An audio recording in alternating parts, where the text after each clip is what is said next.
I told him.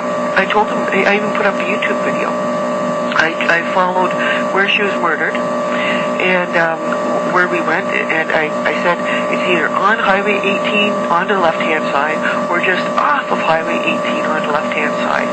And that's where I was looking, and that's where I found it. I was pretty sure that's the way we traveled after. I think I described the place really well to them several times on video and on tape.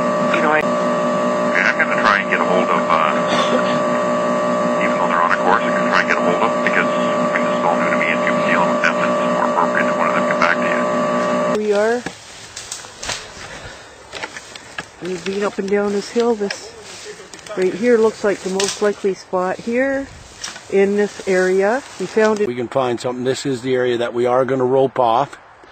It could be a possible grave site. That's what we're hoping. We'll see what happens. I know she's here on this hill. This is a hill, and I swear that girl did come up from the beach. She's here.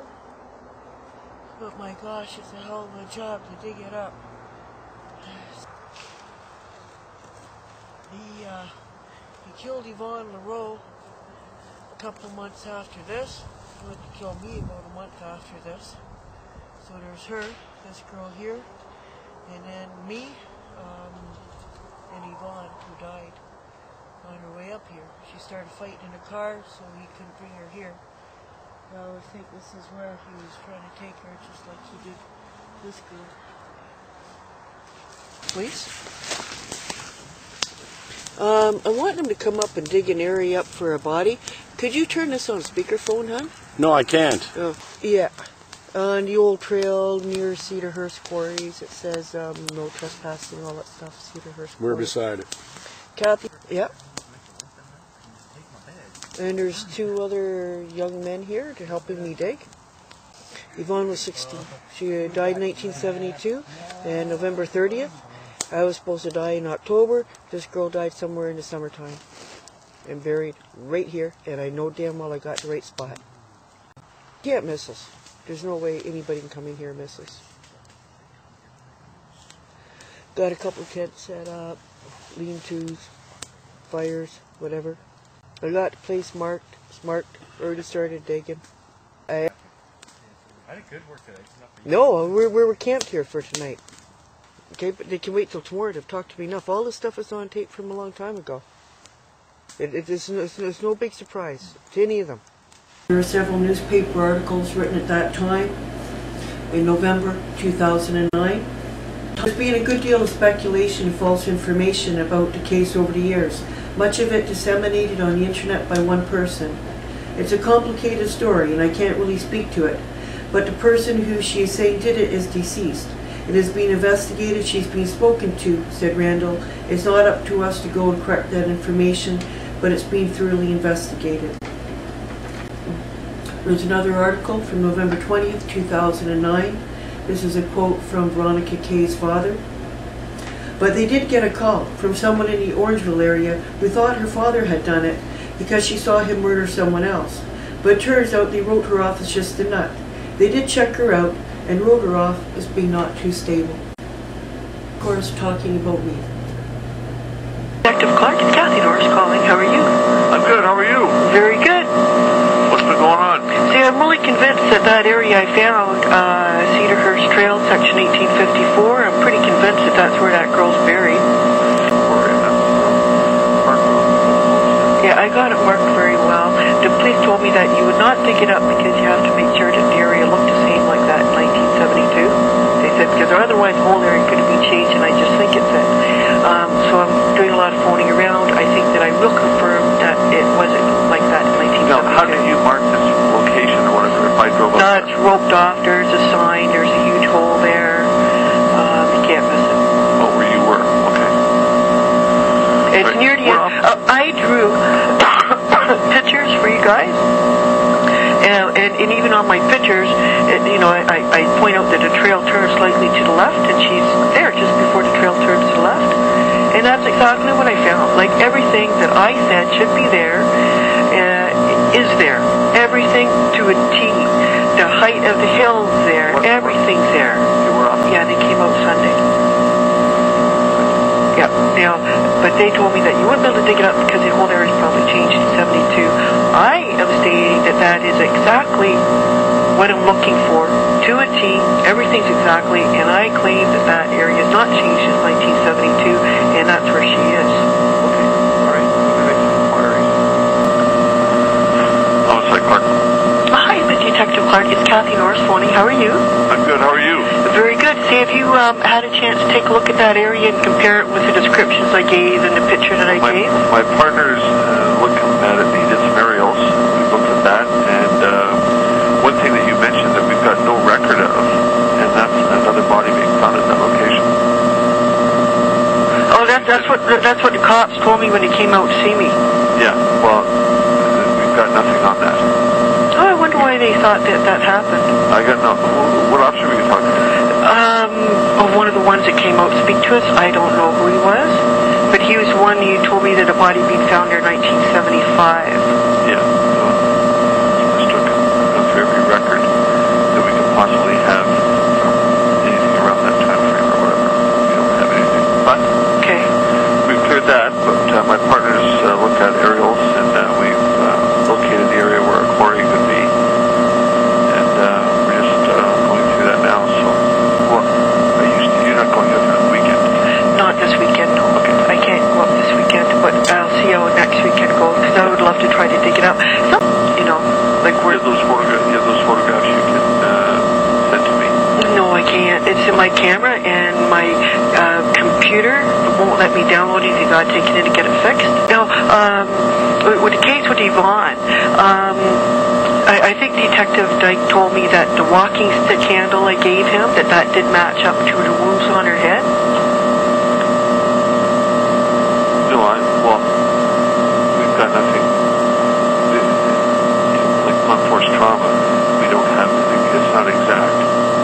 Yeah, but the very unique markings on the roe deer antler, and so I was told it was consistent with the wounds on her head.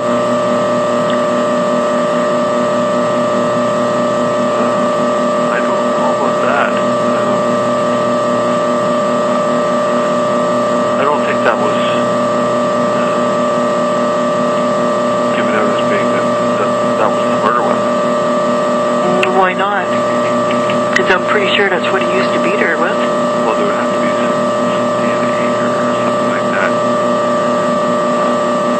on the walking stick to give conclusive evidence of that. Right? Yeah, but on the grounds of probability, the very unique markings on the walking stick certainly would have matched up to some of the wounds on her head. Yeah, that would have. We don't have the availability of testing for certain impressions and stuff like that other than on the skull, which would have modified the original. He just said he did not have the ability to check for certain impressions on the skull. The availability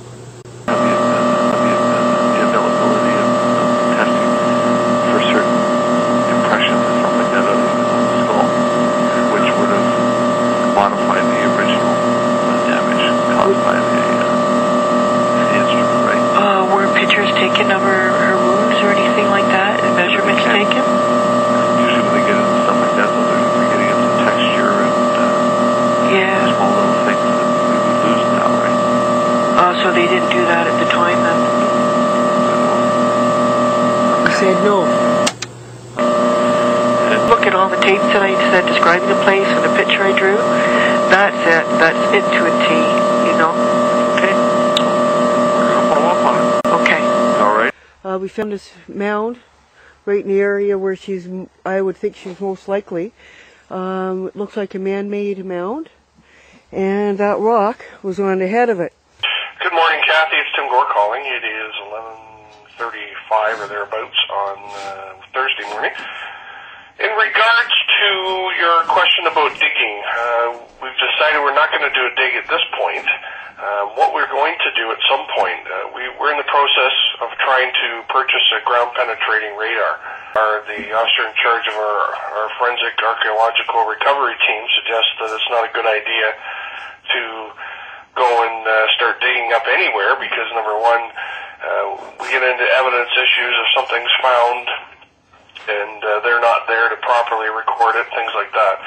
And what we'd like to do at some point, and we're still in the process, I just actually went over to see if Brad was there, and he's not, is to find out at what point that we will get that machine, and then secondly, obviously, we'll have to make arrangements to meet with you at some point in the future to show us the spot or spots. And obviously not in a day like today when it's with the wind chill -20, nobody wants to be out there in that period of time doing what we need to do to get the job done. So I will leave him an email, and if there's some period of time that you can make to come and show him, fine. If not, then we can leave it to the new year and we can make some arrangements to meet with you when it's convenient for you. We work Monday to Friday 8 to 4. When you called the last time, we were both actually out of the office that week.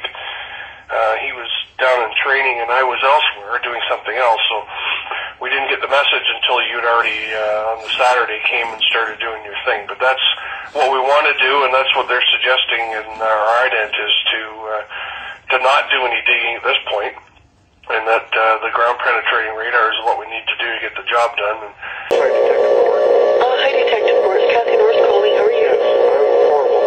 Why? I don't know. Just, Shitty day, isn't it? Yeah. But I think what my frustration is like, this has really ruined my life. You know, like totally.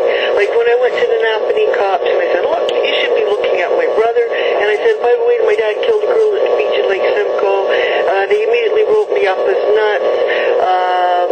They put me to run around when I needed the cops in Kingston because of my ex was stalking me. And there's no response. None. And why? Because I'm written up over this. I've been written up over this repeatedly. I think it just snowballed, tremendous. I knew that the cops in Kingston ripped me up. We're not responding, and it's all over because I said